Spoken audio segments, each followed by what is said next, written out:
And welcome to the Real Impact series here on Tell Me Your Story. I'm Richard Dugan, Reverend Dr. D, and my cohort here, if you will, the author of Real Impact Daily Inspiration, Dennis Henson, is here with us on the program. Dennis, it's good to have you back again.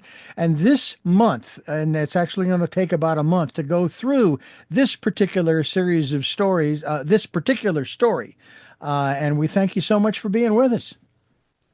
Well, thank you for having me, Richard. I always enjoy these. We have the three little sisters, and we're going to find out just exactly who they are right now. Three Little Sisters. Their profound influence extends even today, with such pop idols as Bette Midler, the Pointer Sisters, Barry Manilow, Manhattan Transfer, the Star Sisters, and Christina Aguilera embracing their style. They were the defining sister act of all time, and their reign as the most popular singing group of the 20th century was only eclipsed by the Beatles. However, their road to stardom was fraught with obstacles and disappointments, and but for a remarkable coincidence, their talent and brilliance may have gone unnoticed. This is the extraordinary story of three wonderfully talented girls who simply refused to give up. Now, Dennis, you and I have grown up with family groups that have gotten together, and it started obviously way back when with these gals, and they were all sisters. Is that correct? Yes, the Andrews sisters. Yes, there were three of them. They had another sister that died right after childbirth, but those were the three Andrews sisters. And they made some incredible music way back in the day, obviously, even before my time. Richard, you probably didn't know it, but if you've lived through a Christmas in America, you've heard the Andrews sisters many, many times, because they made Christmas records that are just, every time there's a radio station that plays 10 Christmas records in a row, they're going to hit the Andrews sisters 2 or 3 times. They backed up Bing Crosby. And if you're hearing Bing Crosby sing and you're hearing ladies back him up or even come in and sing, that's the Andrews sisters. So, I mean, if you name 5 Christmas songs that you hear, the Andrews sisters would be in 1 or 2, maybe all 5 of them. Well, you know, what is also interesting, and I'm sure we'll hear something about this as we continue through this particular series with the three little sisters, is their willingness, as you mentioned, Bob Hope, and of course he was traveling everywhere, in terms of going to the USO shows and performing and so forth. And as you just said, they were backing him up. So Bing they Crosby. I beg your pardon. Bing Crosby. Bing Crosby. Now, they accompanied Bob Hope, right, traveling overseas for the USO, and did lots of shows with him. In fact, only they are second to Bob Hope in the number of shows that were presented during World War II by the USO overseas. But they were sort of, you could put it this way, they were giving back. Oh, yeah. Yeah. They were. They were very lucky. They made a lot of money, and when the war came out, they got all over it. I mean, they immediately went to the USO and started performing for the people in the United States, and they traveled all over for USO shows, and they begged and begged to be sent over to the front lines, and they were refused over and over again. But finally, as the war was progressing, they finally gave them permission, and they went and performed just miles from the front lines. Well, we're going to continue the story of the three little sisters here on the Real Impact Daily Inspiration series here on Tell Me Your Story. Childhood. In 1910, a young couple, Peter and Ollie Andrews, moved to the USA from Greece and opened a restaurant in Minneapolis. The following year, their daughter Laverne was born. Maxine arrived in 1916, then Patricia Marie, Patty, in 1918. The family loved music and purchased a piano for the girls. Laverne, a child prodigy, started playing by ear at an early age. She could hear a musical arrangement and play it back almost exactly. And though she read music and was an accomplished pianist, they rarely used a written score. As a young teenager, Laverne loved playing and singing the songs of the Boswell Sisters, a famous girls' trio. And in 1925, when Patty was only 7, Laverne brought her little sisters together and taught them to sing harmony. Maxine was a natural soprano, while Patty's voice fell in the mid-range, and Laverne had a rich, low alto voice. In addition to singing, their parents enrolled them in dancing school, and once they'd perfected several numbers, Ollie signed them up for a local talent contest. When asked the name of their act, they replied in unison, "We're the Andrews Sisters." The Andrews Sisters performed at parties, school dances, and every Minneapolis talent contest that Ollie could find. Most of the time, they brought home first prize and won so many contests that they became local celebrities. The girls loved to sing together and practiced constantly. The more they practiced, the better they became, and after a short time, they developed a beautiful, distinctive sound. Their voices blended so perfectly, and their timing was so precise, that their harmony almost gave the impression of being a single, beautiful voice. I will tell you, Dennis, that myself, now, of course, they were a trio, not a quartet per se, but being in a quartet, when you hit the chord together just right, you can hear it ringing in your ear. It's a beautiful sound. It really is. And I can only imagine, because I've listened to my sisters. I have 2 younger and 2 older, and we all sang, and they would sing together. There's something about that female voice, and in this case, you've got 3 of them that are ringing out the tunes that obviously meant a lot to a lot of people. They were very popular, and they had a unique talent to be able to phrase things exactly. That's really hard to do, to be able to pick up a piece of music, study it for a minute, and then go and phrase everything exactly right so that they come in at the right time, the rhythms are the same, and they end the same. That's very difficult, but they were able to do it without a lot of trouble or a lot of practice. Well, and obviously that is something that obviously came naturally to them. And I know that there were some other female groups. I don't know that they were necessarily sisters, and obviously male groups as well, down through those years, World War II, and into the 50s and 60s and so forth.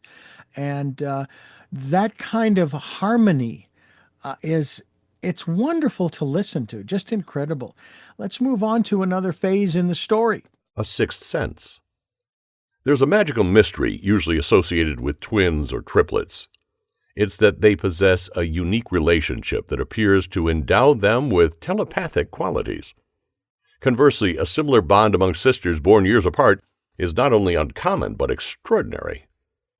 Yet the Andrews sisters possessed that sixth sense. This connection allowed them to precisely match each other's phrasing and movements during the challenging musical numbers with little or no practice. On top of that, they were able to, without the aid of written music, immediately put in place 3-part harmonies that would challenge the most gifted arranger. In other words, the girls were simply amazing. For a great example of their ability, listen to the recording of Tico Tico. Musicians in the bands of the day relied on sheet music comprised of notes and their duration, rhythms, phrasing, rest, repeats, dynamics, accents, tempo, time, and the key signatures, and sometimes lyrics. Compare that to the sisters whose only crutch was a lyric sheet.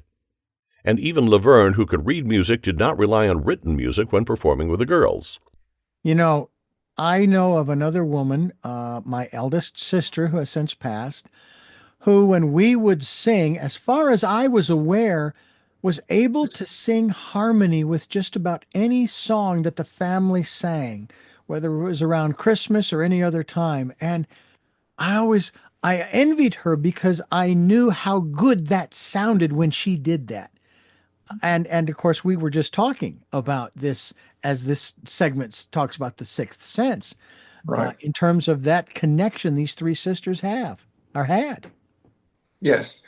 And you can go to YouTube right now and type in Andrews Sisters, and hundreds of their recordings will come up.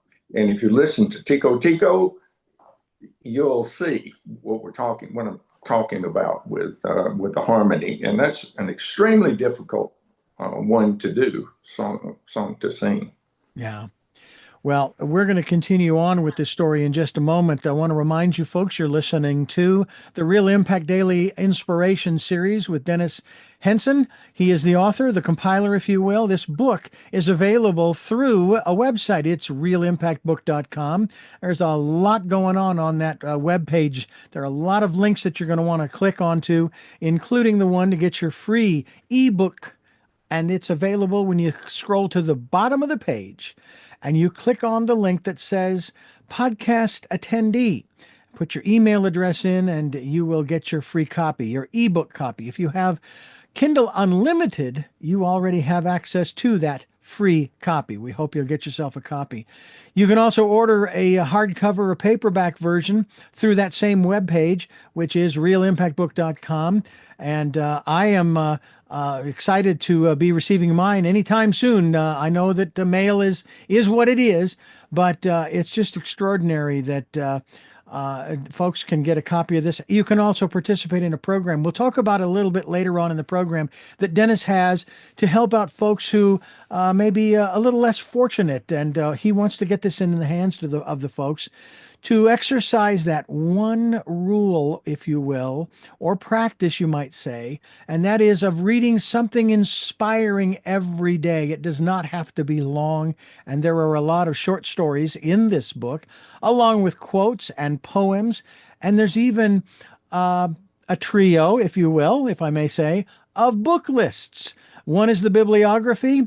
The other is a book list that Dennis has compiled of books that have inspired him over the years. And yes, there is a third one, and it's within one of the stories that we've already dealt with, and that is the books that Abraham Lincoln read. Now, there's a series of books. Might be a little difficult to come across copies thereof, but I would venture most of them are available. But please check out Real Impact Daily Inspiration as we continue here on Tell Me Your Story. And welcome back to Tell Me Your Story, New Paradigms for a New World. I'm Richard Dugan, Reverend Dr. D. He is Dennis Henson, and we are talking about Real Impact Daily Inspiration, the book, and we're in the midst of a story. It's a long one. It's going to take a couple of weeks for us to get through all of the segments of this story about some incredible women.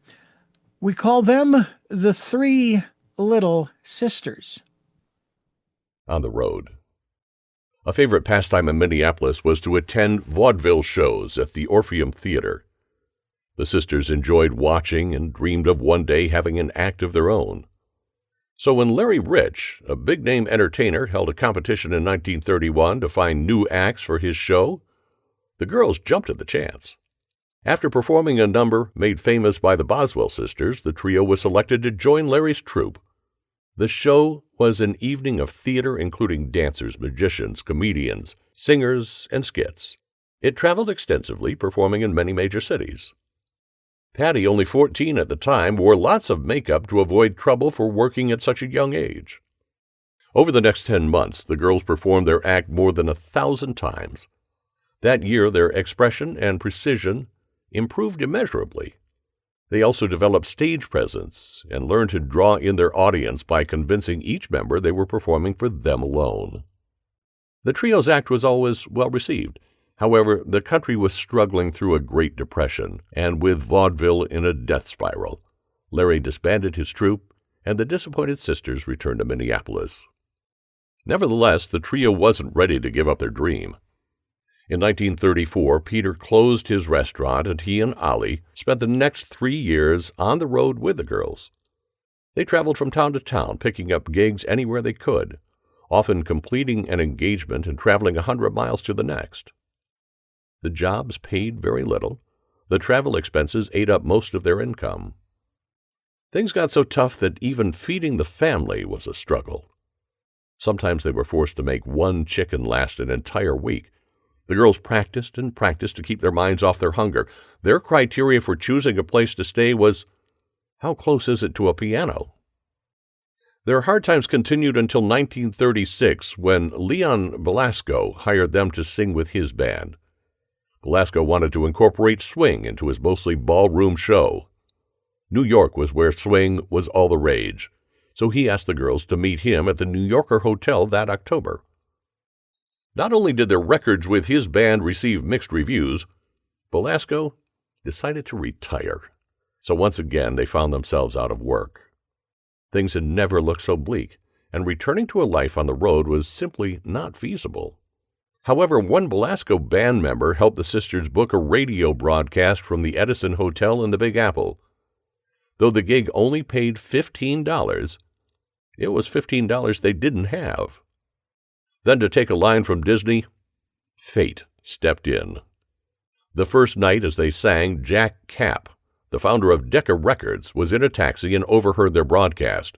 He was so impressed that he sent his leading publisher and agent, Lou Levy, to find those girls. And find them they did, I'm sure, as we'll find out later in this story. You know, the other aspect of this, too, is that, you know, we all, you and I both, Dennis, we endeavor to go down a particular path that we've chosen. You know, hey, I have a goal, and this is where I want to go. And you go down that road. And, for example, in my career, I have been through at least 2 or 3 radio station sales. The stations were sold, in a matter of speaking, right out from under me. In one instance, I was fortunate that I hung on. I made the cut a couple of times as they've pared down the staff. And they called me back. And then, of course, just recently here in Santa Barbara, the station I currently work for, I started out working in 2006 as a part-timer.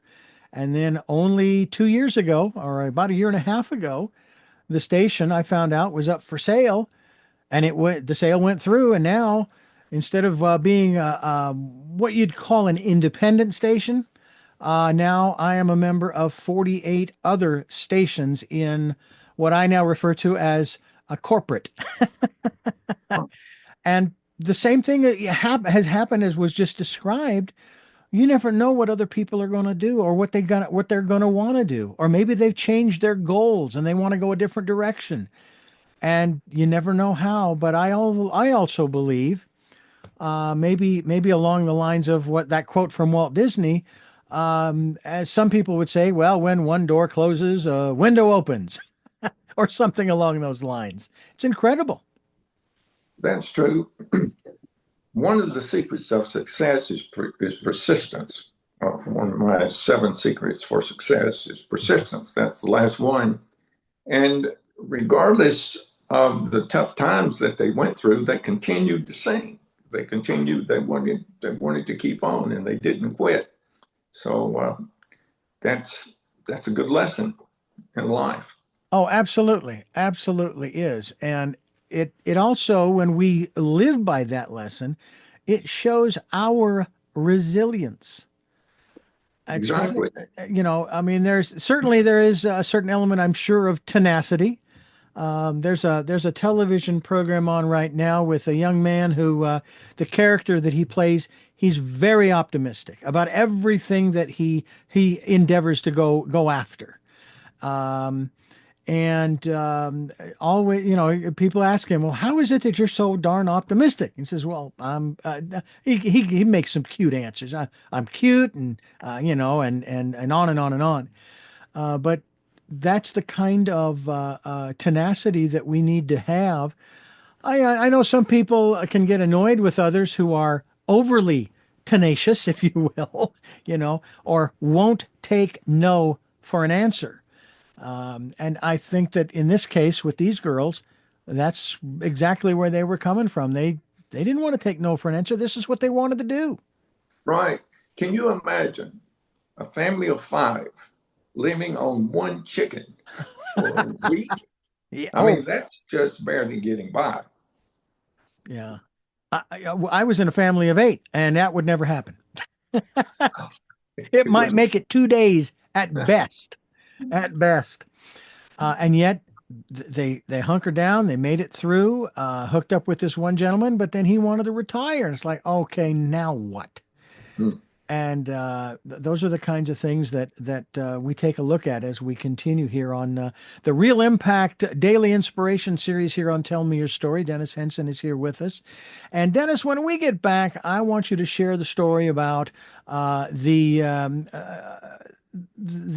endeavor to put this book into the hands of young people, and that when people support this endeavor, every single penny goes towards that endeavor. We'll talk more about that as we continue here on Tell Me Your Story. I'm Richard Dugan, along with Dennis Henson and the Real Impact Daily Inspiration Series. And Dennis, you have a GoFundMe program or account, if you will, but you have a program, as it were, that basically is helping to put this book, whether it be Audible or Kindle or paperback or hardcover, into the hands of young people, encouraging them, hopefully inspiring them, hence the daily inspiration title or subtitle, to read something inspiring every day because it makes a huge difference. Talk to us about that. Well, if you go to realimpact.com, there's a list of links on the side, and the bottom link is the monthly special. So we do something fun every month to let people get the book for whatever's happening. Like if it's graduation, we may have 3 for 2 so that you can buy 2 and give them to the graduates and keep 1 for yourself. But right above that link is one that says Help the Children, and that's a GoFundMe account. So if you donate to that, we'll really appreciate that. But every penny of the money that we raise goes to purchasing books for disadvantaged communities, libraries, and school systems, so that these books can get in the hands of young people, and hopefully they'll use it as a tool to form that habit and drastically improve their chances for success in life. Now, this particular story of the 3 little sisters is a rather long one when it comes to the Audible version. In Audible, the whole story runs about 30 minutes. Which means that you did some pretty extensive research into this trio, and I'm wondering, what can you share with us in regards to maybe some of the elements that you just couldn't put it in because it was going to make the story even longer, but they're significant. Well, there was one where it was the end of the war, near the end of World War II. The war was still raging in the Pacific. And the Andrews sisters had come back from the European campaign and were putting on a show for some sailors who were about to go to war. I mean, the next day they were going to be on a ship and headed toward Japan. And the fighting was really bad, and lots of guys were not coming home. So the admiral came up to Patty right before the show, and he said, I may have an announcement that I need for you to make. And she said, okay. So the show started, and the admiral walked out and gave her a piece of paper and said, read this before you do your next song. So she read it, and she said, the Japanese have surrendered. The war is over. You're not going to be shipping out. You're going to be going home. Well, at that point, there was dead silence. Nothing. No one said a word. Then she read it again, and she said, the war's over. You're going home. And of course, they were looking at each other. They thought, this is a comedy skit. This is not going to be anything. That's not a very good joke. So finally, one of her other sisters, not Laverne, the other sister came and took the paper and said, this is not a joke. The war's really over. You're not going to be shipped out. You're going to go home. There was still silence. Finally, one sailor in the balcony realized they're telling the truth. And he screamed and jumped over the balcony. It was probably 30 feet. The sailors caught him, and he was okay. But then they all realized that this was true. The war was really over, and they were not going to be shipping out the next day, and they were screaming and jumping up and down. So 30 years later, Patty was with her stepdaughter in her home, and the phone rang. And it wasn't unusual for her to get a call from a veteran. But she picked it up, and the guy introduced himself and said that he was at one of her events. And she said, "Oh, well, that's nice." And he said, "I enjoyed it very much." And she said, "That's wonderful. I really loved you boys." And he said, "I'm the one that jumped over the balcony." And so 30 years later, he called her and said, "You remember me?" He goes, I'm the one that caused. That was not in the book. Now, had I had it, I learned that from her stepdaughter. Had I had that, it would have been in the book. But I may put something in it in Real Impact too, as a recall. But that's a pretty interesting story. Oh man, I tell you what, I got a lump just thinking about that. Just in terms of the fact that it took so long and so many tellings from that paper for it to sink in to the servicemen. Oh yeah, they were facing death the next day. Yeah. Oh. Pretty. I'm curious about one thing, and I didn't follow it that closely, even in history per se, and that is the fact that they did they have the same kinds of USO type of shows and so forth in the Eastern Theater in Europe, fighting Germany, or because I'm looking at the landscape thinking, where would you do that wasn't a potential hazardous place to be? Well, what they did was they entertained the sailors and the rest of the fighting men in California before they left to go and fight those wars, because they all had to get on the boat. Right. So that's how that came about. Wow. It's just remarkable. And again, the commitment that all of the entertainers, including the Three Little Sisters, the Andrews sisters, made. Right. I know there was another set of sisters they referred to. I don't know that you have a story about them in this particular edition, but they were called the Lennon sisters. Yeah, the Lennon sisters were famous when I was a kid. They were on the Lawrence Welk show. Yeah. Yeah, and they did a lot of the same songs because that's what they listened to when they were with their parents when they were coming up. Mm-hmm. And of course, Lawrence Welk was a lot older than them, and he knew about those songs. There's been a lot of sister acts. Before the Andrews sisters, there was the Boswell sisters, and there were 4 of them, and they were very popular. And the Andrews sisters would listen to them. But the big difference between the Boswell sisters and the Andrews sisters was the Andrews sisters could put on a show. They had taken dancing lessons. They'd been in vaudeville. They danced. They played. They joked. When they put on a show, it was a fantastic thing. It was like a 3-ring circus.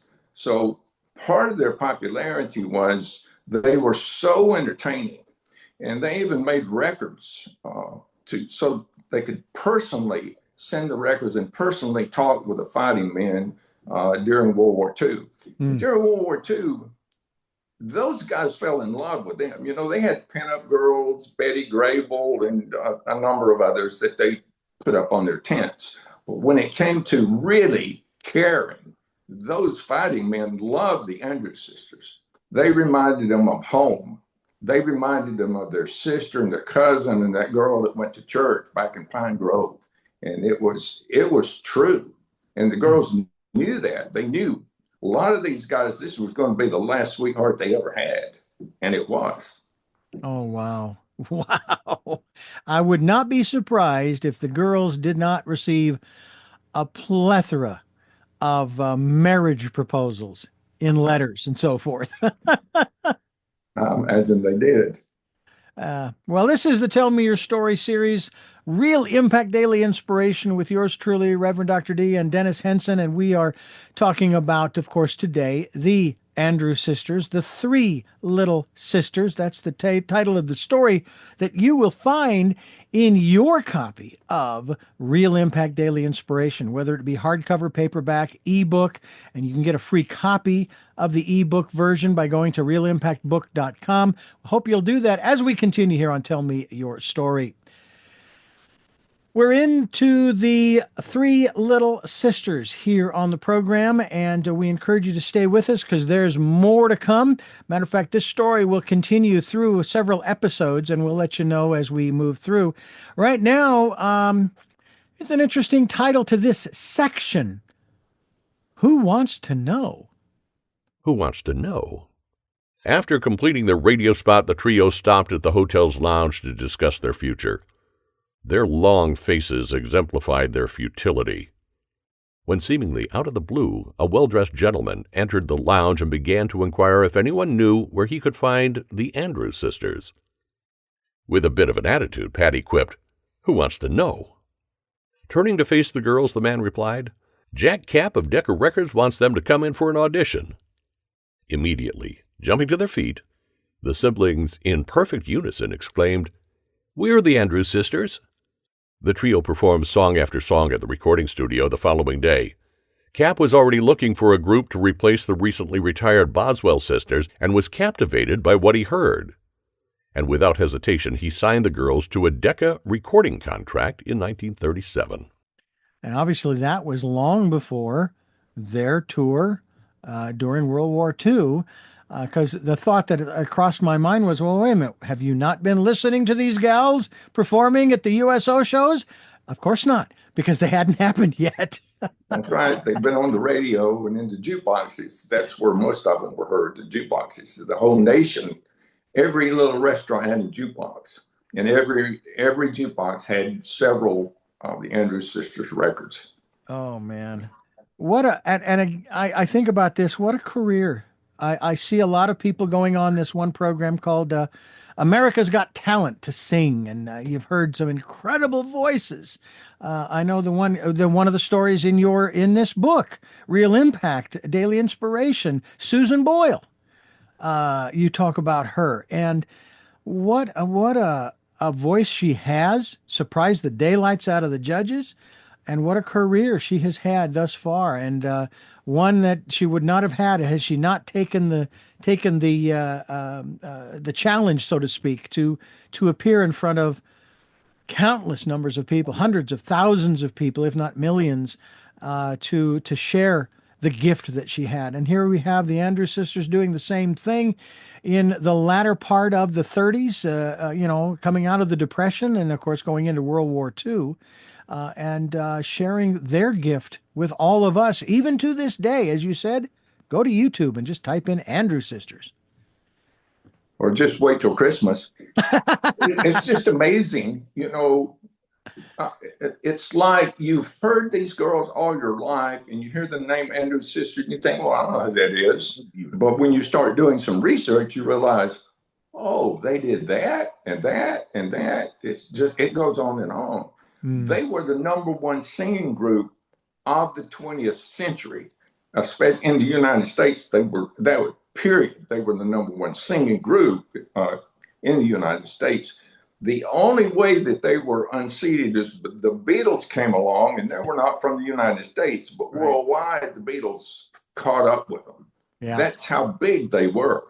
There's estimates that they sold between 80 and 90 million records. And this was during a depression where people couldn't even afford food to eat. They still bought the Andrews Sisters records.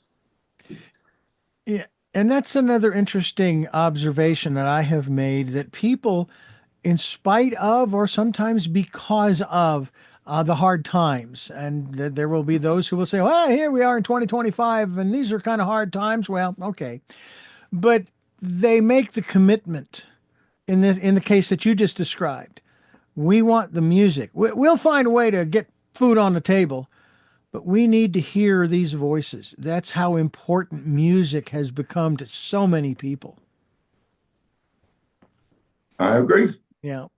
This is an interesting observation to go through and listen to the music, to hear the story as it comes out of the pages of Real Impact Daily Inspiration.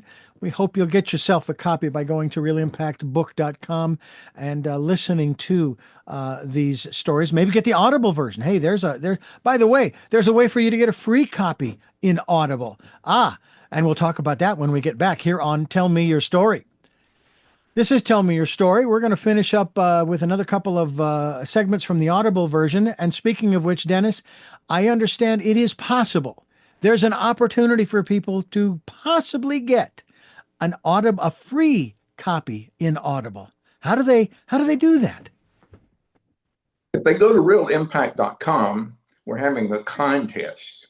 And the contest says that one of the lamps on the front of the book, let me pull the book up here. You can see on the front, there's a lamp, Aladdin's lamp. And one of the lamps has escaped from the front of the book because it's magic. So we can do things like that. And it's hidden somewhere on the website. Now, the website has lots of pages. So if you're just hunting on the front page, your chances of finding it are not as good. You have to click on all the links and look around to find the little lamp. But if you find it and send us an email, you go to contact us, send an email. Hey, I found it's on this page and it's located here. Then we will send you the audiobook for free.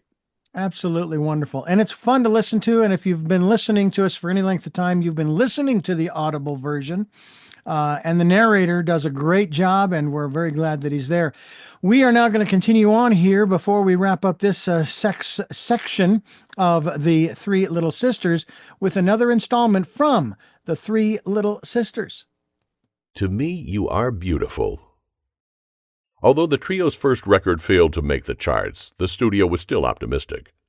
Their second release was to be a Gershwin song from the popular Fred Astaire film Nice Work If You Can Get It. However, no decision had been made for the B-side of the record. The girls spent long hours in the studio practicing and trying out new material. Then, one day, Cap overheard them phonically singing a Yiddish tune. He liked the song and arranged to have the lyrics translated and a musical score written for its background. He asked the sisters to do it again, this time in English. After hearing it, Jack saw it was placed on the flip side of their new record. The song, Bei mir bist du schön, To Me You Are Beautiful, didn't immediately appear on the charts. However, it wasn't long before it began to move. Then early one morning, Peter rushed into their bedroom and urged them, "Get up, girls, and get your clothes on. Hurry now. There's something you have to see." Puzzled, they did as their father asked and accompanied him to Broadway and 7th Avenue. There they encountered a crowd so large that it was blocking traffic on both streets. A local record shop had placed the speaker in front of their store. The music it was blaring was Bei mir bist du schön. The Andrews family joined the crowd and watched in awe as they witnessed what was the beginning of 2 decades of the girls' dominance in the newly formed swing era. No one in the crowd knew they were standing next to the singers. Bei mir bist du schön became the Andrews sisters' first gold record and was the song that put them on the map. 2 weeks after appearing on Your Hit Parade, January 8, 1938, the song rose to number 1 and held that slot for 5 weeks. Bei mir bist du schön was the Andrews sisters' first million-selling record and the first gold record by a female singing group in history. Unfortunately, the terms of their contract paid them a flat fee per recording and no residuals. So for that first million-selling record, the girls received just $50. It wasn't sophisticated. Following the success of Bei mir bist du schön, Jack Cap asked the trio to record Beer Barrel Polka.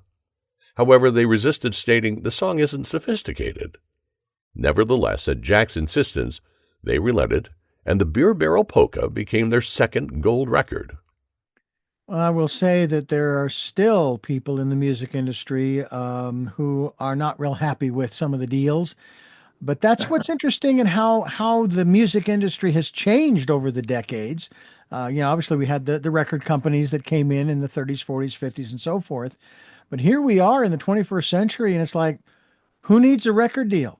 Maybe I'll go on one of these programs, these talent programs. Or I'll just start producing it here in my studio at home, put it on a YouTube video and post it that way. And there are people that have become rather famous through YouTube videos. So these talent programs, for example, that were mentioned that the Andrews Sisters went to, and obviously we know that was on radio, so the people weren't actually seeing them. But my goodness, just how things, in a manner of speaking, the more things change, the more they stay the same because we're still producing music. We're still putting out those kinds of things. And I don't know that there's a girl band or girl group, I should say, today. I'm not familiar with one that's popular, that's listened to, and probably has the popularity that the Andrews Sisters had in that 20-year career. Well, there's some popular groups, but none of them come close to the success that the Andrews Sisters have had. In fact, there are not many musicians that have had that much success, because when you compare the number of people in the United States at that time and how many records were sold, compare that to what's being sold now with the top, the Andrews Sisters are still ahead of the game. I mean, they were amazing, but it was the jukeboxes. The kids, they would take their girlfriend to get a strawberry shake after school or a hamburger, and every little joint had a jukebox. Yeah. And every jukebox, see, Decca controlled the jukeboxes. And the Andrews Sisters were their number one hit. So they filled the jukeboxes with their hits. And when the kids heard them, they thought, oh, I've got to have that. I want to have that at home. So that really helped. They had a good system going. Well, now the equivalent of the jukebox is sites like Spotify and Pandora and even YouTube, because you'll find music there as well. And there are lots of other places online that you can listen to music. What I love to do is key in my favorite artists and then create a mixed tape, so to speak, on Spotify, where they'll rotate through the artists and play them. And it's really kind of cool to be able to do. So the jukebox isn't dead. It's just in a different form. And it's not owned by Decca anymore. We have one more segment in this program, and we're going to go there right now. A unique combination. By the late 30s, almost every restaurant in America featured a jukebox. There were more than 500,000, and Decca Records dominated those machines. The younger crowd often pushed back restaurant chairs and tables to make room to dance. Big band music controlled the charts, yet the Andrews Sisters had such a unique sound that their listening audience quickly moved them near the top. Going head-to-head with big bands was impressive. But when music director Vic Shorn created the unique blend combining the girls with those big bands, the trio's records shot to the top. The sisters would sing a phrase accompanied by only drums and bass. Then between those phrases, the bands would rotate, punctuating their parts with trumpet, trombone, or sax fills. As a climax, the entire band joined the sisters to add an exclamation point. And for the next 2 decades, that remained an unbeatable combination. For a great example of this technique, listen to their recording of Sing, Sing, Sing. Swing was the new music of the day, and the girls' music embodied that genre. I think that there are a lot of genres that do stand the test of time, but by the same token, there are those that are very popular to a select group of people. And obviously, I think that in this case, swing is one of those. And I have a feeling, Dennis, and again, because I don't follow the music industry in that way, but I have a feeling that as time goes on, things come in and out of favor, so to speak. And I wouldn't be surprised if there aren't some big areas in different parts of this country alone where swing, in this case, is still a big deal. Oh, it definitely is. Yeah, a lot of big cities have swing groups. Yeah. Dallas and Fort Worth. If you want to go dancing and swing dancing, it's easy to find. Yeah, and some of them are really good. It's amazing. You should just go to view the dancers. Mm-hmm. Well, Dennis, we have just about run out of time on this particular edition. I want to give you the last word in regards to what we've heard so far about these three remarkable sisters who brought so much joy to a lot of different segments of our population through, especially through the 30s, 40s, 30s and 40s, especially because of the war. Well, when writing this, I kind of fell in love with the girls, especially Patty. Reading what all they went through and all the things that they did was very exciting. And you can still find pictures of them, and they were in lots of movies. You can actually see them singing and dancing. And I hope that you'll learn from them because they had a lot of tenacity. You know, they just didn't give up. They knew what they wanted. They wanted to have a singing group. They wanted to be popular. They wanted to be in front of people, and they did whatever it took and didn't quit when the times got rough. So I hope you'll learn from that. And if you don't have a copy of the book, I hope you'll go to Real Impact Books, scroll down to the bottom, click on podcast attendees, and get your free copy. There are no strings attached. Put your name and email, and we'll send you the ebook copy. And there's a little tab there that says when you write other books, you know, this I'm giving this book away for two reasons. One, I want to help a lot of people. And two, if you read this book and you think, hey, I like this, I want to see what this guy's got next. Well, that's the reason, okay? And I've got several other books coming out. You can click on the link that says when you write other books, let me know. And you won't be spammed. You'll just get an email saying, hey, I've got another book, Seven Secrets of Success, or The Laws of Nature for Success, or Wisdom, Stature, God, and Man. Those books are coming, and I think you'll love those as much as you love this one. So be sure to go there and get your free copy. Absolutely. Well, Dennis, thank you again for joining us here on the program. And we'll continue the story of the three little sisters next week here on Tell Me Your Story, the Real Impact Daily Inspiration Series. I'm Richard Dugan, and I thank you folks for listening to and watching Tell Me Your Story, New Paradigms for a New World, until our next broadcast, podcast, videocast. Love to Lal. Jeanette, I'm still listening. Dad, continue to be happy because I am. Smokey, I'll see you on the other side. Mike, thanks for letting me be in your life. And to my dear friend Zorro, aho, aho.